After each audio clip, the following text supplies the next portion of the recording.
வணக்கம், நான் உங்கள் டாக்டர் ஆஷா லெனின் பேசுகிறேன். இப்போ வந்துட்டு நீங்கள் பார்த்துட்ருக்கிறது தான் வந்துட்டு ஸ்கேல்ப் சோரியாசிஸ்.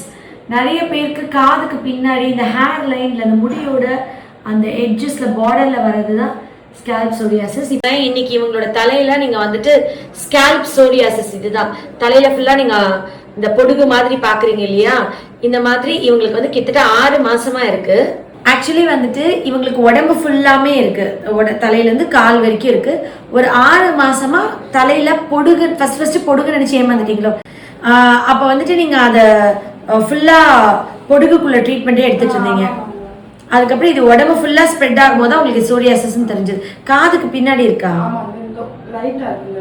ஓகே.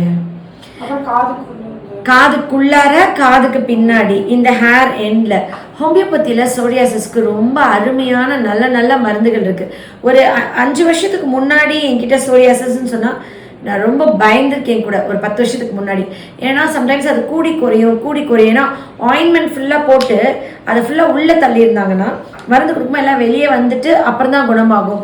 அது கூடி குறையிறத டாலரேட் பண்ணுறது கூட எனக்கே கொஞ்சம் பதட்டமாக இருக்கும். நான் ஸ்கின்ல ஒரு இப்போ எக்ஸ்பர்ட் ஆகிட்டேன்னு தான் சொல்லலாம். இப்போ கொஞ்சம் அந்த பயமே எனக்கு போயிடுச்சு.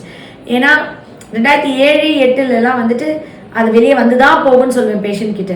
பேஷண்ட் வந்து இது வேறு வழியே இல்லை. எனக்கு ஞாபகம் இருக்குது, இப்போ கூட ஒரு டென்டிஸ்ட் டாக்டர் அவங்க வந்து ரொம்ப கஷ்டப்பட்டாங்க. எனக்கு வந்து சம்டைம்ஸ் அந்த ஒரு 2 பேஷண்ட் நான் சோரியாசிஸ் எனக்கு ஃபெயிலியர் தான்.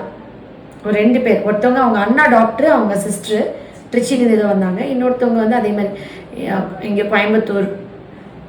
அது வந்து எனக்கு அந்த ஒரு வருத்தம் இருந்துகிட்டே இருந்திருக்கு. அந்த பிள்ளைகள் 2மே பொம்பளை பிள்ளைங்க, அவங்கள சரி பண்ணலையேன்ற ஒரு இதுலேயே நான் தேடி இருக்கேன். ரொம்ப டெஸ்பரேட்டாக பைத்தியம் மாதிரி அதுக்கு மருந்துகள். ஹோமியோபதியில் சோரியாசிஸ்க்கு ரொம்ப அழகான மருந்துகள் இருக்குது, நிரந்தர தீர்வு மாதிரி. இப்போ இது எப்படின்னா, இது ஆட்டோ இம்யூன் 21 நாளைக்கு ஒரு தடவை தான் புது டிஷ்யூஸ் ஃபார்ம் ஆகணும்னா. ஆனால் இந்த சோரியாசிஸ்க்கு வந்துட்டு எவ்ரி 21 ஹவர்ஸ்க்குன்ற மாதிரி அடிக்கடி செதில் டெட் செல்ஸ் ஃபார்ம் ஆகி வெளியே வந்துட்டே இருக்கு. உடம்புக்கு ப்ரோட்டீன் ஃபுல்லாக லாஸ் ஆகுது, உடம்பு ஹீட் ஆகுது. நிறைய வந்து ரொம்ப கஷ்டப்பட்டு நிரந்தரமாக குணமாகாதா என்னென்னமோ பண்ணி பார்த்துட்டோம் அப்படின்னு. இப்போ தான் ஓரளவுக்கு ஒரு ஃபார்முலா வந்திருக்கு. அப்படின்னா நான் கான்ஃபிடென்ட்டாக ஃபீல் பண்ணுற மாதிரி அவங்களுக்கு ரொம்ப அழகாக இப்போ தைரியமாக ஸ்கின்னுனா ரொம்ப தைரியமாக ட்ரீட் பண்ணுறேன். சோரியாசிஸ் வந்து எனக்கு சாதாரண பிசினஸ். இப்போ இக்தியோசிஸ், இந்த குழந்தைங்கள்லாம் இன்றைக்கெலாம் ஒரு குழந்தை கால் பார்த்தீங்களா அந்த காலெல்லாம் இப்போ சூப்பராக ஆக்கியிருக்கேன். நான் வீடியோ போடுவேன். அந்த பொண்ணு இப்போ இன்னைக்கு வீடியோ எடுத்திருக்கேன். கால் ஃபுல்லாக பாலமாக வெடிச்சிட்டு வந்த இக்தியோசிஸ் இன்னைக்கு. ஆக்சுவலி எப்படி சொல்கிறது, இது வந்து ஹோமியோவில் இதுக்கு நல்ல ஸ்கோப் இருக்குது. சரிங்களா? நான் சோரியாசிஸ் வந்து இப்போ சமீப காலமாக இப்போ நான் மருந்து கொடுத்து குணமான யாரும் திரும்பி வந்துச்சுன்னு என்கிட்ட வரல. 3 வருஷத்தில் திரும்பி வரலனாவே அவங்க ஓகே தானே. அது வந்து நம்ம கிட்ட இந்த ஸ்கின் பொறுத்த வரைக்கும் மன அழுத்தம், கவலை, ஸ்ட்ரெஸ், டிப்ரெஷன், மெயின்டைனிங் காஸ்ட் இருந்தாலோ, ட்ரிகரிங் ஃபேக்டர் கத்திரிக்காய், கருவாடு, மொச்சை தட்டை அலர்ஜி இருந்தாலோ, ஃபுட் அலர்ஜி இருந்தாலோ, அதெல்லாமே சேர்த்து நம்ம ஓவர் கம் பண்ணணும். நீங்கள் சந்தோஷமாக இருக்கணும். தீராத கவலை, துக்கம் இருந்தால் என் உடம்பே அது அழிக்கும். அது எனி ஆட்டோ இம்யூன் ஆகலாம். அது சோரியாசிஸ்லேருந்து ஒரு முடக்குவாதம் வரைக்கும் என்ன வேணால் வரலாம்.